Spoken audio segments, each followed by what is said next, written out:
Assalamualaikum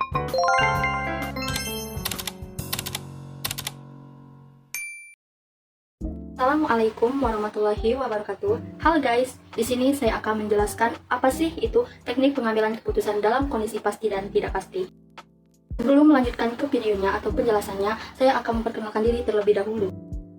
Perkenalkan, nama saya Astania Nabila dengan NIM 221224046 dari kelas 3 RSJ Manajemen, Program Studi S1 Manajemen, Fakultas Ekonomi Institut Rahmanias Kayu. Dengan dosen pengasuh Bapak Ropal Torres, SEMSI. Kita akan terlebih dahulu menjelaskan apa itu definisi dari pengambilan keputusan dalam kondisi yang pasti. Suatu keputusan disebut dalam kondisi pasti apabila hasil dari setiap alternatif tindakan dapat ditentukan dengan pasti, atau bisa juga pengambilan keputusan secara pasti mengetahui apa yang akan terjadi di masa yang akan datang dikarenakan keputusan yang akan diambil didukung oleh informasi yang lengkap sehingga dapat diramalkan secara tepat atau hasil dari tindakan. Baiklah, ada beberapa teknik penyelesaian pengambilan keputusan dalam kondisi pasti, di antaranya 1. Program linear. Apa sih program linear itu? Ialah salah satu teknik dari riset operasi untuk memecahkan persoalan optimasi atau maksimum atau bisa juga minimum dengan menggunakan persamaan dan pertidaksamaan linear dalam rangka untuk mencari pemecahan yang optimal dengan memperhatikan pembatasan-pembatasan yang ada. 2. Jaringan kerja atau network. Jaringan kerja adalah suatu alat yang digunakan untuk merencanakan, menjadwalkan, dan mengawasi kemajuan dari suatu proyek. 3. Analisis antrian atau analisis antrian memberikan informasi probabilitas yang dinamakan operation karakteristik yang dapat membantu pengambil keputusan dalam merancang fasilitas pelayanan antrian untuk mengatasi permintaan pelayanan yang fluktuatif secara random dan menjaga keseimbangan antara biaya pelayanan dan biaya menunggu. Pun model program linear yaitu fungsi tujuan meminimumkan yaitu Z sama dengan C1x1 tambah C2x2 tambah CNxN, dan ada juga fungsi pembatas bisa dilihat di slide ini. Adapun contoh kasus dan penyelesaiannya, di sini ada contoh kasus berupa berapa produksi harus dilakukan dengan sumber daya yang tersedia sehingga dapat dicapai keuntungan maksimal, dan datanya adalah sebagai berikut. Di sini ada sumber daya berisikan kayu, buruh, dan ada juga kebutuhan-kebutuhan meja dengan dilambangkan meja X1 dan kursi dilambangkan X2. Dan ada juga penyelesaiannya atau solusinya yaitu model PL dengan satu fungsi tujuan yaitu 10.000 dengan maksimumkan Z sama dengan 6 kali 1 tambah 8X, dan fungsi pembatasnya yaitu kayu 30X1 tambah 20X2 lebih kecil dari 300 dan sama dengan 5 kali 1 tambah 10 kali 2 lebih kecil dari 110 dengan rumus X1 tambah X2 lebih besar dari 0. Di sini ada juga jaringan kerja, bisa dilihat pada slide di samping ini. Baiklah, pada slide ini ada model network atau model jaringan kerja dan terbagi atas sistem seri. Ada subsistem 1 dan subsistem 2 dan ada juga sistem paralel. Dan poin-poin dalam teori antrian ialah 1. Pelanggan menunggu pelayanan di kasir. 2. Mahasiswa menunggu konsultasi dengan pembimbing. 3. Mahasiswa menunggu registrasi dan pembayaran SPP. 4.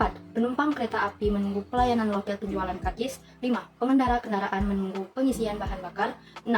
Beberapa produk atau komponen menunggu untuk diselesaikan, dan lain sebagainya. Adapun juga notasi dalam sistem antrian berupa lambang-lambang beserta artinya, seperti pada gambar di samping. Kasus dan penyelesaiannya yaitu PT Chart mengoperasikan satu buah pompa bensin dengan satu operator dan rata-rata tingkat kedatangan kendaraan mengikuti distribusi Poisson yaitu 20 kendaraan per jam. Operator dapat melayani rata-rata 25 mobil per jam dengan waktu pelayanan setiap mobil mengikuti distribusi probabilitas eksponensial. Jika diasumsikan model sistem antrian yang digunakan operator tersebut yaitu M per I dan hitunglah satu tingkat intensitas atau kegunaan pelayanan dilambangkan P. 2. Jumlah rata-rata kendaraan yang diharapkan adalah sistem. 3. Jumlah kendaraan yang diharapkan menunggu dalam antrian. 4. Waktu yang diharapkan oleh setiap kendaraan selama dalam sistem menunggu pelayanan.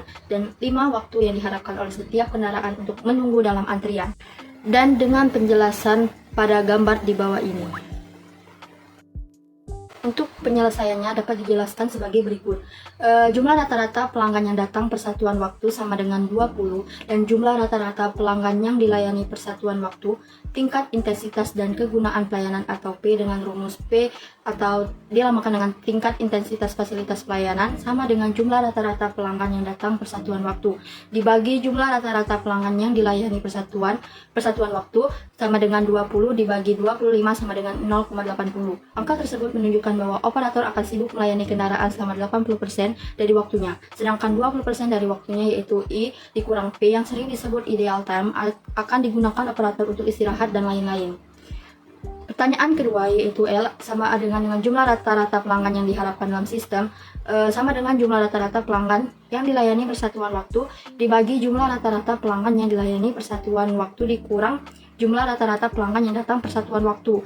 Dengan hasil 20 dibagi 25 dikurang 20 hasilnya 4 atau L jumlah rata-rata pelanggan yang diharapkan dalam sistem sama dengan tingkat intensitas dibagi 1 dikurang tingkat intensitas sama dengan 0,80 dibagi 100 dikurang 0,80 hasilnya 4. Angka tersebut menunjukkan bahwa operator dapat mengharapkan 4 mobil yang berada dalam sistem. Pada pertanyaan ketiga didapatkan hasil sebagai berikut, yaitu jumlah pelanggan yang diharapkan menunggu dalam antrian sama dengan jumlah rata-rata pelanggan yang datang per satuan waktu dikuadratkan dan dibagi dengan jumlah rata-rata pelanggan yang datang per satuan waktu dikali dengan jumlah rata-rata pelanggan yang dilayani per satuan waktu. Sama dengan 20 kuadrat dibagi 25 dikali 25 dikurang 20 dan didapatkan hasil 400 dibagi 125 dan dibagi lagi mendapatkan hasil 3,20. Angka tersebut menunjukkan bahwa mobil yang menunggu untuk dilayani dalam antrian sebanyak 3,20 kendaraan. Pada soal keempat, menyelesaikannya yaitu waktu yang diharapkan oleh pelanggan selama dalam sistem sama dengan 1 per jumlah rata-rata pelanggan yang dilayani per satuan waktu dikurang dengan jumlah rata-rata pelanggan yang datang per satuan waktu dengan mendapatkan hasil 1 per 25 mendapatkan hasil 1 per 25 dikurang 20 dengan jumlah yang telah diselesaikan yaitu 1 per 25 dibagi maka akan dihasilkan 0,20 jam atau 12 menit. Angka tersebut menunjukkan bahwa waktu rata-rata kendaraan menunggu dalam sistem selama 12 menit. Pada soal kelima, penyelesaiannya yaitu waktu yang diharapkan oleh pelanggan selama menunggu dalam antrian sama dengan jumlah rata-rata pelanggan yang datang per satuan waktu terus dibagi dengan jumlah rata-rata pelanggan yang dilayani per satuan waktu dikali dengan jumlah rata-rata pelanggan yang datang per satuan waktu dan dengan mendapatkan hasil akhir yaitu 20 dibagi 125 hasilnya 0,16 jam atau 9,6 menit. Angka tersebut menunjukkan bahwa waktu rata-rata kendaraan menunggu dalam antrian selama 9,6 menit. Baiklah, di sini saya juga akan menjelaskan apa sih itu pengambilan keputusan dalam kondisi yang tidak pasti. Tadi kita sudah menjelaskan apa itu pengambilan keputusan yang pastinya dan ini kita akan menjelaskan yang tidak pastinya. Pengambilan keputusan dalam kondisi tidak pasti atau decision making under uncertainty adalah pengambilan keputusan di mana terjadi hal-hal berikut, yaitu tidak diketahui jumlah dan kemungkinan munculnya kondisi tersebut, atau bisa juga pengambilan keputusan tidak dapat menentukan probabilitas terjadinya berbagai kondisi atau hasil yang keluar. Oke, pada slide ini kita akan menjelaskan teknik penyelesaian pengambilan keputusan dalam kondisi tidak pasti. Adapun kriteria dalam pengambilan keputusan kondisi tidak pasti yaitu 1. Kriteria maksimaks. Apa sih kriteria maksimaks itu? Yaitu pengambilan keputusan dianggap sangat optimis, yaitu dipilihnya hasil-hasil terbesar dari alternatif-alternatif yang memberikan hasil maksimal dalam berbagai keadaan secara alamiah. Kriteria maksimaks ini adalah kriteria yang tidak valid karena hanya mempertimbangkan hasil yang optimistik dan mengabaikan semua keadaan yang mungkin. Bisa juga trade off dan probabilitas yang lainnya. Baiklah, kedua ada kriteria maksimin. Dalam kriteria maksimin, pengambilan keputusan dianggap pesimis atau konservatif tentang masa depan. Menurut kriteria ini, hasil terkecil untuk setiap alternatif dibandingkan dengan alternatif yang menghasilkan nilai maksimal dari hasil-hasil minimal yang dipilih, atau memilih alternatif yang minimalnya paling besar. Setelah 3 ada kriteria leverage, yaitu kriteria ini disebut juga kriteria equal likelihood, dan menurut kriteria ini pengambilan keputusan mengasumsikan bahwa probabilitas terjadinya berbagai kondisi adalah sama besarnya. Pada kriteria ini, pengambilan keputusan tidak dapat menentukan atau mengetahui probabilitas terjadinya berbagai hasil, sehingga diasumsikan bahwa semua kejadian mempunyai kemungkinan sama untuk terjadinya atau setiap hasil memiliki probabilitas yang sama. Dan hasil yang dipilih adalah yang memiliki nilai tertimbang tinggi. Baiklah, di sini ada contoh kasus dari sebuah perusahaan minyak PIA yang memiliki suatu lahan yang berpotensi mengandung minyak dan mereka harus membuat keputusan untuk memilih satu dari 3 pilihan tindakan. Tindakan pertama yaitu menjual lahan pada saat ini. BAI akan mendapatkan 125k US dollar hasil penjualan lahan saat ini. Dan tindakan kedua yaitu menunggu 1 tahun untuk menjualnya di tahun depan. BAI akan menempuh resiko kemungkinan 90% harga minyak akan turun. Dan mereka terpaksa menjualnya dengan harga 100k US dollar di tahun depan. Sebaliknya, bila harga minyak naik, maka mereka akan mendapatkan keuntungan dengan menjual lahan tersebut senilai 440k US dollar. Dan suku bunga yang berlaku saat ini adalah 10% per tahun. Dan tindakan ketiga atau menggarap lahan tersebut, jika ingin menggarap lahan sendiri, BAI harus mengeluarkan biaya 200k US dollar untuk pengeboran dan akan menempuh resiko seperti yang ada pada tabel. Di tabel tersebut ada jenis sumur probabilitas dan keuntungan. Pada jenis sumur ada sumur kering dan basah. Pada probabilitas sumur kering yaitu 0,50 dan pada lintas sumur basah yaitu 0,40 dan keuntungan pada sumur kering yaitu 0 dan pada sumur basah yaitu 400k. Dan ada juga jenis sumur yang berlimpah dengan probabilitas 0,10 dan keuntungan mencapai 1500k.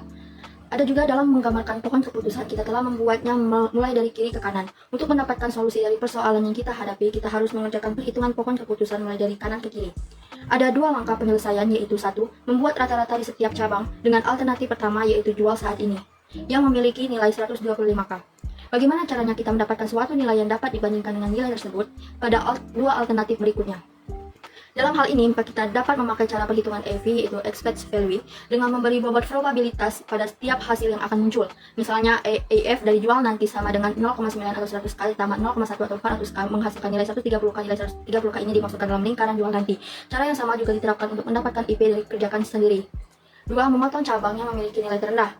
Langkah terakhir adalah membandingkan 3 buah expected value, yaitu 125k, 130k, dan 110k dengan memotong nilai-nilai yang lebih kecil. Maka kita akan mendapatkan nilai 130k dan dituliskan pada kotak keputusan. Baiklah guys, sekian video dari saya. Lebih dan kurang saya mohon maaf, dan apabila ada kata-kata yang keliru mohon dimaafkan. Dan saya akhiri, wassalamualaikum warahmatullahi wabarakatuh.